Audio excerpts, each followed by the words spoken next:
Bezos Hashem. Today's daf is the last daf from Masechta Gittin, daf Tzadik, and we're going to start just from Pei Tes Amid Beis, right side by side with the Taisus Amar Rav Huna, just to close off what we were discussing yesterday. And a story. Amar Rav Yirmiyah bar Abba. Rav Yirmiyah said over a story. Sholchule mi bei Rav l'Shmuel. It's interesting.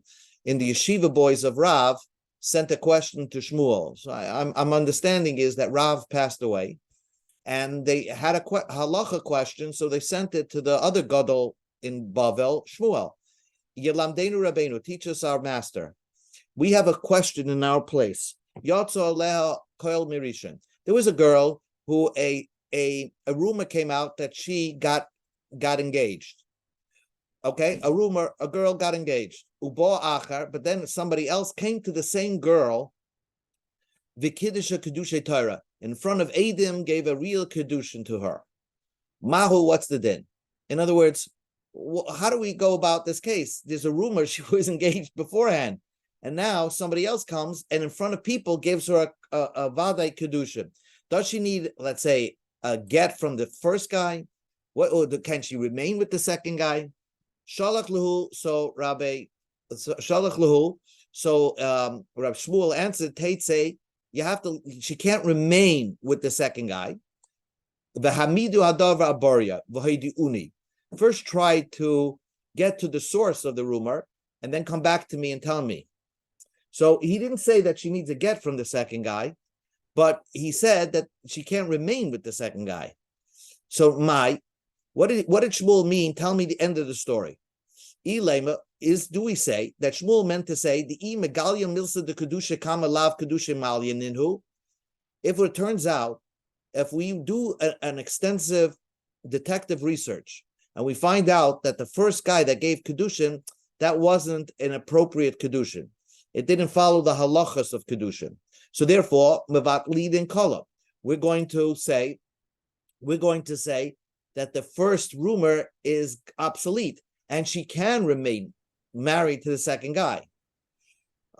Hi, Lewis. We're just on Pei Tes Amid Beis, about 15 lines from the bottom. So the Gemara says that that's the case, and she can remain married to the second guy. Shmuel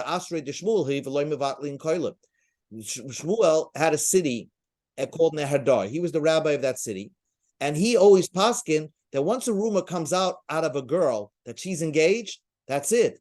She is basically cannot go out and date somebody else until she gets a get from the first guy. So what does Shmuel mean to try to verify what's going on with that first girl? Even if you would find out that she didn't have a kedushin, she would still require a get from the person that the rumor was with. Ella, what Shmuel meant to say, the imagalia milsa the kedusha kama kedusha malya ninhu. If we find out that the first kedushin was actually a valid kedushin, so then what Shmuel meant to say is leitzricha get misheni. Then she would not require a get from the second guy, because the second guy gave her a kedushin, but he's giving a kedushin to a married woman, and therefore she would not require a get from the second guy. Upligid Rav Huna, and Shmuel would argue against Rav Huna. Rav Huna said a fascinating thing. If you know a married woman, all of a sudden she's married, and we know she's living in somewhere, and all of a sudden she stretched out her hand and accepted kedushin from another man. Mukudeshes. She's mukudeshes, and in fact she can't go back to her original husband without getting a get from the second guy. Now, obviously, when someone gives kedushin to a married woman, it's nothing.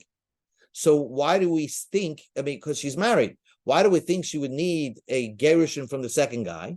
So the Gemara says, because of Rav Hamnuna said, Rav Hamnuna said, if a woman says to her husband, you gave me a get, she goes right straight up to his face and says, you gave me a get, whatever she says, we believe her, even if the husband denies it. Why? Nemenes, she's believed. Chazaka, we have an assumption, a woman will not have the courage to say something in front of her husband's face unless it's true. So therefore, if she had the courage enough in our case, to accept kedushin from somebody else, it must be she's confident to be able to say in front of her husband's face that you gave me a get. And therefore, she would require a get from the second person. Even though we're thinking that she's an Ashes, she knows privately that she got a get. So same thing over here. Shmuel would argue in that. And Shmuel says, unless you know for sure she got a get, she would not require a get from the second person. And that's why Shmuel said that if you find that Kedusha Kalma was a good get, she's not going to require a get from the second person. The Idach. Now, what would Shmuel do with Rav Hamnuna? Rav Hamnuna, I don't think Shmuel would argue against Rav Hamnuna. So Shmuel will say, Ki idmad Rav Hamnuna, Rav Huna's knesses difference, bifonav, where the lady could go to her husband and say, you gave me a get. Therefore, if that lady takes a kedushin from somebody else, then we trust the lady, and she would need a get from the second guy. Here, we're talking about shloi bifonav. Me'iza. It wasn't in front of the first guy. She went ahead. There was a rumor that she got a kedushin. Now she went ahead and took kedushin from a second guy. So she would have the courage to take kedushin from a second guy because she knows that the first kedushin was only a rumor. Now that it turns out that the first rumor was true, so therefore we won't trust her, and she would not require a get from the second guy. Now, loy motzu al buria. Let's say they couldn't clarify. They didn't. They researched it and they couldn't get to the bottom of it. Was she mugreshes or not? Mahu, what would be the din? Omer Avhuna Magarish Rishon v'noisei sheni. She gives the divorce from the first person and marries the second guy. That means she could get, but al Magarish Sheni v'noisei Rishon loy. But to take a divorce from the second guy and marry the first guy, that's absolutely forbidden. My tama. What's the reason? Because if she gets a divorce from the second guy and she goes back to the first guy, also the Mema people will say, the first guy took back his divorcee after she got engaged to somebody else. And they won't know that it was all rumors and all that. So therefore, we'd like it to be that she remains married to the second guy and just gets a divorce from the first guy. Rav Shinin Abareda Rav Idi Amar, she could take a divorce from the second guy and marry the first guy. Meima Omar, because people will say, even though she's going back to the first guy that she got that the rumor started with the first guy, she's only got a real kedushin from the second guy, but the rumor was with the first guy. They'll say that the reason why she could go back to the first guy because Aini Rei Barabana the kedusha toys have it. The people, the rabbis examined why the second guy gave a kedushin and determined that it was all done in error, and really it's her first love, the first guy. So therefore, she could remain married with the second guy. Concludes the Gemara. Let's say you have a girl that there's a rumor, number one, one rumor started, she got engaged to one person. Then another rumor started, she got engaged to somebody else. Mahu, who can she remain married to? Amar Papa said, she should take a divorce from the first guy she got a rumor with and marry the second guy, but not the other way around, because it looks like that the first guy married her, divorced her, she married somebody else, and now she's going back to the first guy. Since this whole thing is rumors, she can choose whichever one she wants to remain married to. And we go to the top of the page of Sadik, she's permitted to marry whoever she wants, even if she divorces the second guy, marries the first guy, because this was all rumor-based. Okay, this is the final Mishnah of the Masechta Gittin, and it really should be the first one. It's a good advice. Beis Shammai says, if I bring up the pasuk on the screen says, if a man takes a lady, if she doesn't find favors in his eyes, in other words, it seems to be that he's not attracted to her anymore. Because what does ki mean? But let's assume that ki means, according to the Beis Shammai, he found something that she did adulterous action. Therefore, he writes her a sefer krisis, a divorce. So Beis Shammai says, lo yigarish adam, a person should not divorce as ishto his wife, elim ke motzabo dvar erva, unless he finds she's a promiscuous lady. Either she was mezana with somebody, or there are rumors about her that she's sleeping around. Shenema, Pasuk says, Kimotzabo ervas davar, that only time that you should get rid of your wife if you find her to be promiscuous. Now, you would think, Beis Shammai, if you just don't get along with each other, Beis Shammai says you shouldn't divorce your wife. So Beis Shammai seems to be more machmir on not giving a divorce until you find something terribly religiously wrong with your wife. But the truth is that it's a chumrah that could lead to bad things, because if every divorcee, every divorced woman was only, if we paskin like Beis Shammai, then every divorced woman must have been somebody that slept around or was rumored to have slept around. So nobody's going to want to marry a divorced woman. So therefore, Beis Hillel says, Beis Hillel oimim, af higdisha tafshiloi, even if she's a type of woman that she always burns your supper. In other words, she puts too much salt, or she puts too much, she burns it. In other words, what I think what Beis Hillel means that they don't meet eye to eye because they have different personalities. Shenema, because Beis Hillel says ki motzabo ervas davar. If you find davar, something else wrong with her, it's a good idea to divorce. Rabbi Kiva is even the most lenient. Even if you find a woman that's more attractive to you, that's good advice to divorce your first wife. Shnema, if you don't find your wife attractive, the Torah says you can give her a divorce, which is very, very lenient opinion. Tanya, we learned in the Braitza. Amru Beis Hillel Beis Shammai. Beis Hillel said to Beis Shammai, doesn't it say that you can divorce your wife because it says davar, anything, any reason you have, you should divorce, you could divorce your wife. Amru Lehi Beis Shammai. So Beis Shammai says, but the Torah says it has to be that she did something adulterous that you're divorcing your wife. Amr lehem Beis Hillel. So Beis Hillel responded, in nema ervas v'lo nema davar. If the Torah would say that the reason why you're divorcing your wife because you found an ervas and it didn't say davar, I would agree with you. If you find adulterous, your wife is promiscuous, you give her a divorce. Mishum davar, but if you don't just get along with each other, loy teitze, you should not give her a divorce. L'kach nema, that's why the Torah puts two words, davar. The word davar means you give her a divorce for any reason. If we just say davar, ervas, then the Torah would not write the word ervas. So if it says give her a divorce any reason you want, and it didn't tell you an adulterous relation, I would have said that if she had adulterous relations, or there's rumors that she had adulterous relations, that divorced woman is even worse. Mishum davar, if she was divorced because they didn't get along with each other, then tinasi lacha, then the divorced woman can marry somebody else, a second marriage. Or mishum erva, I would have thought if you divorced her because she did something promiscuous, like tinasi lacha, we should not allow her to marry a second marriage. The kachnema, that's why according to Beis Hillel it says ervas also. So let's read the pasuk. Ervas is number one. The reason why you want to divorce her because you found ervas means she did something adulterous. And now we'd say number two, we'll put the number two by the word davar, means she did something else wrong, no matter what.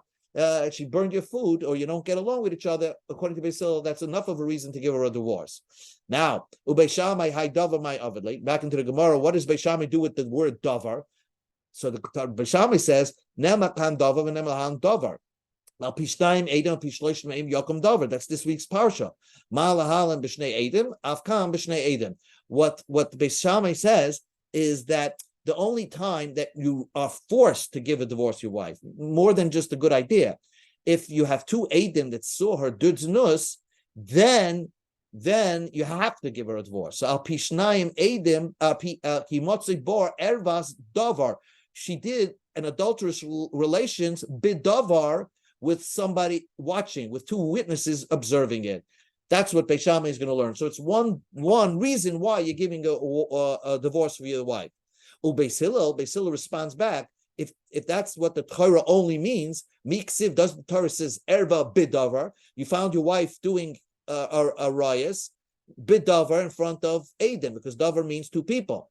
So the Torah doesn't say, it says ervas davar. It doesn't say bidavar in front of. Beis Shammai responds to Beis Hillel, are you all correct? Miksiv oy erva oy davar. Does the Torah says, like you say, that the woman did either a rayas, she had adulterous relations, oy davar, or you're giving her a divorce for no other reason, just because you don't like her. So you're not, the pasuk doesn't seem to agree with you, Beis Hillel. So Beis Hillel will respond, l'hochiksiv ervas davar, the mashim hochim.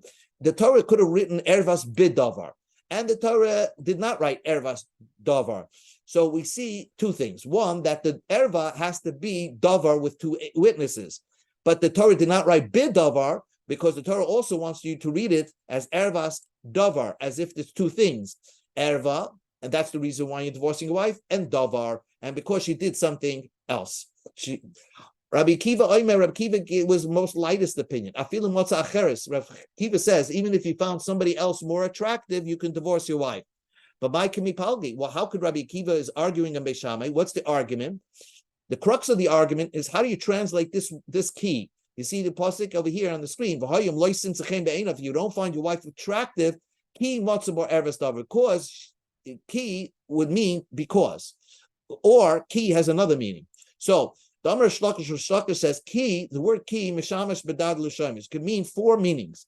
If Dilma maybe ella only daha because. So one of the translations of the word ki means because. Bishami Savre, Bishami says, you read the pasuk, ki motzaba. What's the reason why she's not attractive? Daha, because she had an affair, basically. Motzaba ervas davar. So that's the only reason why you should divorce your wife. Rabbi Kiva says, no. You read it two things. That's reason number one. If you don't find her attractive anymore, you give her a divorce. And ki motzabor ervetava means inami motzabor ervetava. Or for another reason, or maybe you found something else wrong with her. She did an adulterous relation. So it can be divided into two reasons according to Rabbi Kiva. And therefore, the reason that in loy simcha chen be'enav could be an independent reason. That's the reason why you're giving her a divorce, because loy simcha chen be'enav, you don't find her any attractive. Let's say Amalei Rapapa l'Rava. Rapapa said to Rava, loy motzaba, loy ervav, loy davar mahu. Let's say somebody for no reason wants to give his wife a get. He doesn't find her nothing. She didn't do anything wrong, and she didn't do an arayas. Maybe he just wants to live alone. Mahu, what's the din for such a person? Amalei. So can he give a divorce, or do we force him to remain married? Amalei. So Rava responded to Rav Papa, the Torah told you that when a girl got raped, you're forced to marry her, right? And the Torah says that type of woman, you cannot divorce her your entire lifetime. And even if you did give her a divorce, you get an aveira every second, you don't remarry her. Kol yama ba'amoy v'hachzakar. You have every second an aveira if you don't take her back. So Hossam, only by the raped woman, who the Gali Rahman, the Torah revealed that every second you have a chiyuv to take her back, because this was a woman that you violated her, so you're punished. You have to take her back, and you cannot remain divorced from her. Aval Hacha over here, even though the Torah says only give a divorce to your wife for a valid reason. If you gave your divorce to your wife for no valid reason, my da'avid, we still allow you to remain divorced, and whatever you did, you did. Amalei Rav Shashi l'Rava. Shashi said to Rava, Im libay legarsha. A man has in his heart to divorce his wife. The he yeshevas tachtav, and she doesn't know about it, and she's innocently sitting by him umashamta and making him supper. Mao, what kind of a person is that? He might think he's doing a tzitkas, not to break her heart, that he's going to give her a divorce. So the pasuk says, Kari aleh al tachroish al reyachara. The pasuk says in Mishlei, don't devise against your friend any evil. And at the same time, that person has his trust in you. If your heart is to divorce her, you have to tell her right away. Don't let her think otherwise. Tanya, we learned to the Brisa. Rab Meir used to say, Kishem shahadeis b'machal.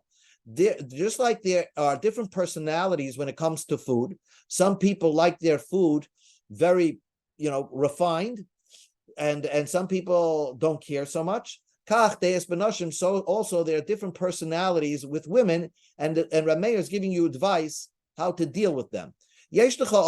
For example, by food. There's a person, let's say a fly falls into his wine glass. V'zarka, he throws out the wine glass with the whole expensive wine, and he never will drink that wine. V'zuhi, that type of person is Midas Papas ben Yehuda. Papas ben Yehuda had this wife who was a very a type of valuable wife who was out there and personable, and Papas ben Yehuda would lock his wife in the house and then leave. Rashi says this is a strange thing. Bala shel Miriam begadla neshaya, right? Begadla neshaya hoya. He would shut the door. He was so afraid that she might meet a strange person, and because he was so to the extreme, this is a terrible way to be, because she hates his wife, and then in the end she's going to figure out a way to mimzana, to do a znus. To lock your wife in is terrible. Then there's a person that a fly falls into his cup and he throws it out and drinks it. So he deals with the problem in a constructive way. Vizuhu, that's the way you should be with your wife. Midas koladim, the normal way to be is let your wife speak. If she speaks with her relatives or her brother, let her be. If she speaks to men, but if she starts, being too friendly with strange men, then you stop her. But normal relations with family members, that should be okay. But there's some people that like their wife to be just all out there. So, and these are the people, they're not clean people. If a fly fell into their plate, they squeeze out the fly, the fly, and mix it with their food, and they eat it. This is the character of an evil person. He observes his wife. She goes out with uncovered hair. And she weaves in the street, calling attention to herself. We go to Tzadik Amabeis. She walks sleeveless. And Rashi says that I used to observe ladies walking sleeveless in Tsarfas, in France, where Rashi lived. You can see their flesh from their shoulders, from their arms. And if this type of person is in b'nei adam, and she bathes with men, now in public baths. Now the Gemara is going to deal with this, but such a type of woman, you can't remain with her. You have to get rid of her. So the Gemara says, what do you mean? You're giving me a good advice to get rid of such a woman? If she's a woman that bathes with men, certainly she was mizana with men. In b'nei adam salkadaitach, do you mean she bathed with men? She goes into the place when the men finish washing and they're all dressed. She just, walks into the men's locker room, so to speak. And that's not proper. And therefore, she's type of woman that's just so out there. So Rabbi Meir continues, Zuhi mitzvah in a Torah legarsa. Such a woman is a mitzvah from the Torah to give her a divorce. Shenema, the pasuk says, Ki bar erva davar v'shilcha bebeisa v'holcha v'hoiseli ish acha. The Torah says, describing the concept of divorce, in the Chumash it says that a man divorced his wife because he found something adulterous about her, and then he sent her out of his house, and she went and married ish acher, another man. It doesn't say ish sheni, another person, is the second man. Because basically what the Chumash is describing, if she marries a second person, and the second person divorced or died, she can't go back to the first husband.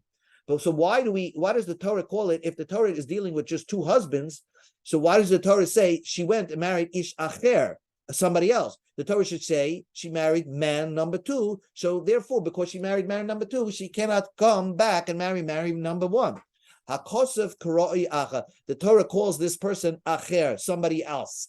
That means the second guy is like a strange, different person than the first husband. Loima she'ein zeh ben zugay l'risha. The second guy has a different character traits than the first guy. Zeh, the first husband, got rid of this evil woman from his house. She was so promiscuous, he didn't want to stay with her. The second guy, the Chumash is describing that he married this promiscuous woman. That the reason why the story that the Chumash is describing is a man had a very promiscuous wife, so he couldn't stand it, and he couldn't give a musar. So therefore he divorced her. So the second person married her, and he's an acher because he's a very different type of person than the first guy. This guy got rid of an evil person, and she married her. Lahavdil. Harry that married Meghan Markle, who was married before. So she brought the Rosh Hashanah Beisei. So Zochar, where is this reference in the Chumash? This Acher, where is this? Here, right in the pasuk. If a man makes a man, and then I see. and the second guy hated her, Right. and he Yeah. brought her a divorce, or he died. The first guy cannot take her back and marry her. So now, Yeah. Zacha. So the Torah gives you two scenarios. What happened to the second guy? Zacha, if he's lucky, he married the Sheni Shalcha. He must have had a merit that she didn't kill him, and therefore he gives a divorce. The second guy hated her and gave her a divorce. But unfortunately, if he doesn't have any schus, this second girl, this second lady, a woman, could kill him. Kavarte will bury the second guy. Shnema, he would kill him. If the second guy, if the last guy died, it's appropriate that he dies. The first husband got rid of this Russia from his house. This guy brought the Russia into his house. You got to be careful who you're marrying the second marriage. Now the Chumash says, Ki sonei shalech. The Torah there, the Malachi says, don't betray your wife. Ki sonei, it's hated, shalach, whoever divorces his wife, sends away his wife. Rabbi Yehuda says what the Navi is saying, in Sanesa, if she's a hated woman, then shalach, you should send away your wife. Rabbi Yochanan said just the opposite. Sonu, the husband is considered a hated person by God. God hates the person, Hamashaleach, who divorces his wife. So it seems to me that it's a machlekes between Rabbi Yochanan and Rabbi Yehuda if a person should divorce his wife or not. There's no argument. By the first marriage, if it's the first time getting married for you and her, then you should try to work it out. And if you don't work it out and you don't work hard, then God hates you both. But bezivik sheni, Rabbi Yehuda says by the zivik sheni, if you see already it's not working out, or that she has some, she's very promiscuous, then if she's a hated person, shalach, you should send her away. Concludes the Gemara. How do you know that it's not a good idea to divorce your first wife? The Amar Ablaza said, whoever divorces his first wife, even the mizbeach, the altar in the Beis Hamikdash, moira olav tamoyis, would start crying. So imagine this mizbeach in the Beis Hamikdash with tears running down it. I don't know. Shenama, because the pasuk says, "V'zois shenis tasuk kasois dimas mizbach Hashem b'chi v'nalka me'ein oy penois el menicha v'lekachas ritzoin miyadcha." This is a pasuk over there, which the pasuk is saying, and this you further do. You cover the mizbeach of the Eibishter with tears, with weeping, and with sighing, and he does not regard the offering of anyone, nor does he receive it with goodwill. V'amartem, you ask, why doesn't Hashem accept our karbanos? Alma Hashem, Alma, what's the reason why Hashem will not accept our karbanos? Hashem heid beincha uvein eishes nerecha asher b'gad taba that Hashem said saw that you dealt treacherously between the wife of your youth, that you betrayed her. V'hi chaverta, she should be your friend. Ve'eshes perisecha, and the wife that you struck a deal with, and you couldn't work it out. So therefore, so to speak, the mizbeach is covered in tears. I just want to end because I had a Rabbi Rapam. I learned by him 2 years in Tarvadas, and he would say, why does the Gemara say? And tonight is his yard site, so it's very appropriate to mention this. He say that why does the Gemara compare whoever divorces his first wife, even the mizbeach is crying, because with every divorce there's always a sacrifice. The mizbeach represented what the sacrifices you brought on the mizbeach. Every divorce has a sacrifice. People who are not at fault, which are the children, even though it's an amicable divorce, he goes his way, she goes her way. But there's ultimately a sacrifice. There's ultimately a carbon, and usually nebuch, it's the children. Okay, so this should only be in theory. We should only know shalom bayis amongst us and our family. Amen. Amen. Thank you.